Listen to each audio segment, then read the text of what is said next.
Welcome back, everyone, to the BGF Podcast, episode number 33. I'm your host, Gianluca, alongside of Brandon. And today we got something a little different for you guys. Brandon wanted to start us off on a new chapter in our podcasting careers. What's the big topic today? Yeah, we're going to start going a bit more specific on these Tuesday episodes. Well, they come out Wednesday, but we record them on Tuesday. So today we're going to do a deep dive into the Minnesota Vikings, the most slept on, the hottest team in the NFL, who's really been being slept on right now. Not much chat going on about them. Without Justin Jefferson, they're right now on a 5-game win streak. They're 5-0 without him. So let's see what's going to happen when he comes back this week. So you want to start us off with how the season started for them? Yeah, so I just want to go back to last year, sort of the end of last season. One of the main things with the Vikings was their defense. I mean, they allowed 7.3 passing yards per attempt for a total of 4,515 yards. And then on the ground game, there was another issue there. Yards per carry was at an all-time low for us. Let me try to just find that number. We allowed 4.5 yards a carry for a total of 2,093 yards. So just slightly over 6,200 total yards on offense allowed. Defense was not good last year. That was a main reason why the Vikings weren't able to go deep in the postseason and make a real run for it. The defense was just really, really bad, and all aspects, passing, rushing, and just everything. So what does the team do in the offseason? Well, they address the need right away. They bring in a guy named Brian Flores, February 6, 2023.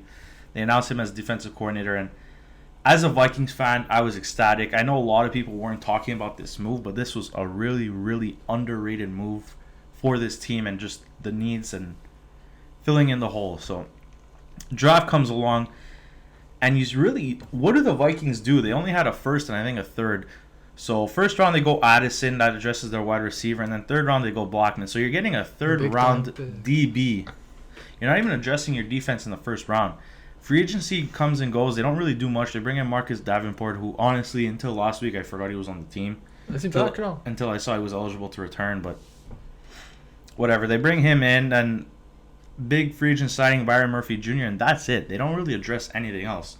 So Brian Flores has more or less the same amount of guys as they were last year, minus a few veterans, because obviously we know what happened last season. They got released, they got traded, and so on. So what does he do? He just transforms his defense. I mean, he's utilizing guys that I knew were in the system, but I didn't know were able to play at this level. So guys like Josh Metellus, like one of the most underrated safeties in the league right now. Cam Bynum, another very underrated safety in the league. I think he has 2-3 picks on the year already. He's looking really, really good. He's the only safety in this locker room to not allow a touchdown. That's a fun fact for you guys. But I think Brian Flores is a really, really big reason as to why this team has sort of transformed and shifted, and why this defense has, quietly become elite through the past 3 weeks. What do you think about that one? Yeah, since the 0-3 start, we've seen how big the defense has improved. They've probably been a top 5 defense. They've been 4th in points allowed per game, 5th in defensive efficiency, 5th in defensive EPA, 5th in takeaways, and 7th in yards per game. So with those numbers, they're basically a top 5 defense since the 0-3 start. And the big thing for me, we saw last year with Ed Donatel, he was just misusing the players he had at his disposal. Yeah. Saw guys like Daniil Hunter and Zadarius Smith being used in coverage, which if you know these guys are guys that are rushing the quarterback and are elite at doing so. And Flores has come in and he's let guys like Daniil Hunter do what he's best at, and he's now first in the league in sacks and up there for Defensive Player of the Year. And a big thing also for this Vikings defense that you did mention, the young guys have come in and have really improved and have taken over this defense. Guys like Andrew Booth, Mekhi Blackman, who you mentioned, drafted in the 3rd round. They're really stepping up, and I think Flores is just, what he's done very well is, like I said, utilize the players that he has and use them to their strengths and not, like he's adapting to what his players can do and not saying, you have to adapt to what I do. So I think that's really important, especially for all teams and all defenses. So that's been a big part for them. Yeah, no, and I think that you pretty much hit the nail on that. That's a really underrated part to his scheme. He doesn't try to make players fit into his scheme. Mm-hmm. He adapts his schemes based on needs. Obviously, we know Brian Flores. If you know who Brian Flores is, he's a heavy blitzer. He likes going after the quarterback, and I'm all for that. But at the end of the day, he enhanced it just because of the talent we have, and he knows that we need to get after the quarterback because, for example, I don't know, we don't have the best DBs in the NFL that can stick on their guys for like 5, 6, 7 seconds.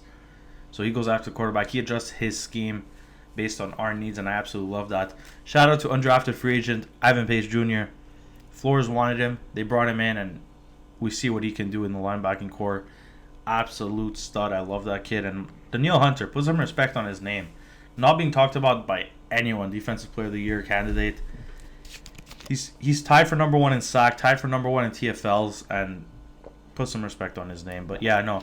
Just moving on now to the other side of the football. I have to add one more thing for the defense. Oh yeah, sorry. Go ahead. A lot of people are gonna say that they just blitz, and they're like a one-trick pony. But we saw this week against the Saints, they were able to change it up.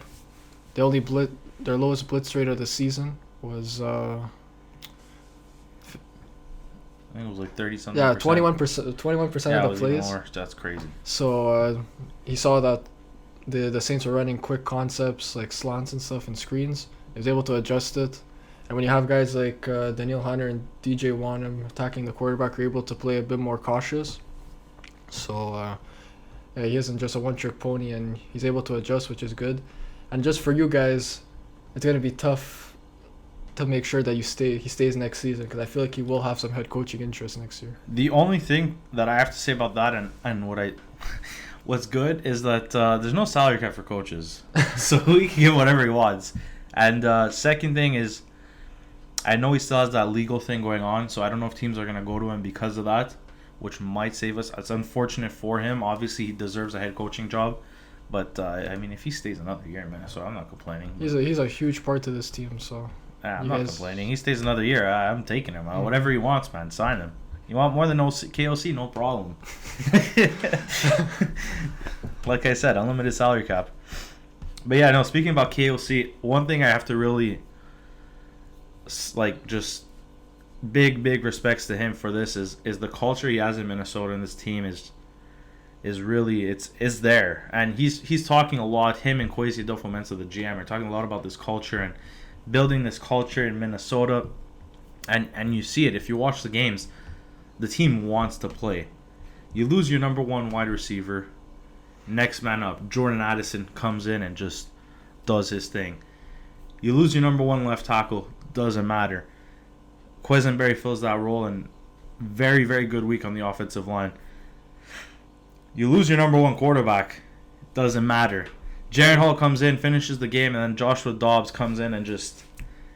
This next man up mentality that the Vikings have is just something to watch. They play with so much grit. I haven't seen this type of grit since that 2017 season where they went to the conference championship, and Case Keenum was leading the charge. The defense was humming, and they were like number 1 in blitz rate and all that, and it was literally almost identical to that season, which is kind of scary. I want to finish it, but anyways, haven't seen this much grit in a long time, and it's something just so nice to see. Like, when your team just plays, doesn't matter the situation, and they have the talent to do so, it's just something to behold. Plus, good news, Justin Jefferson should be back, I believe, this week, latest next week, but it should be this week against the Broncos.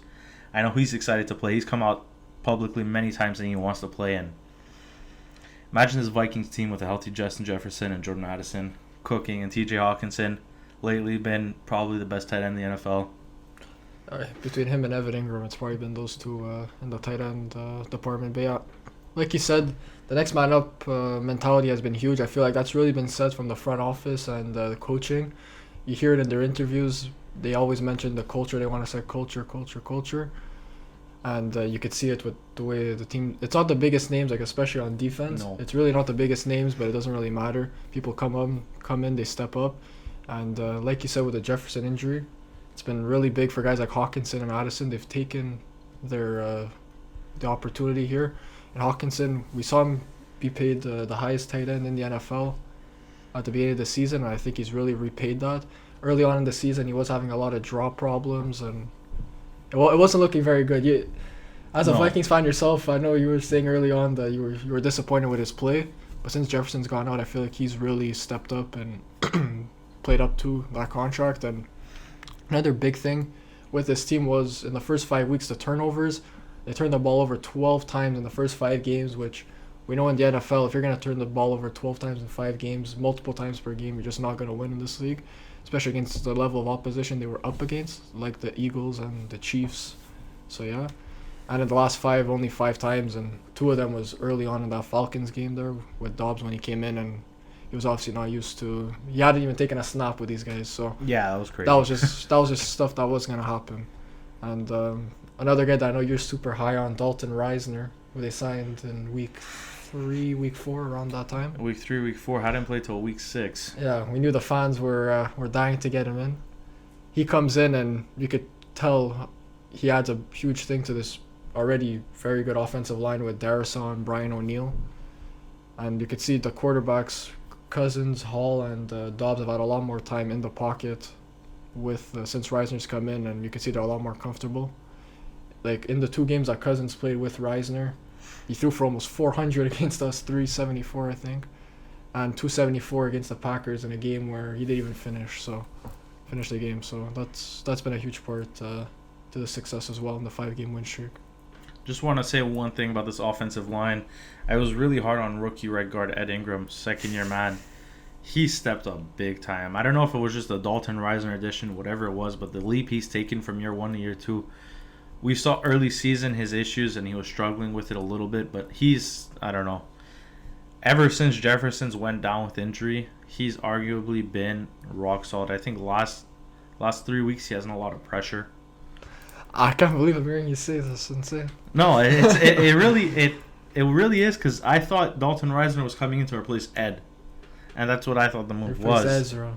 But he replaces Ezra, and oh my god, this offensive line is just what happened to it. You know what I mean? Like, holy crap, there was an interior issue.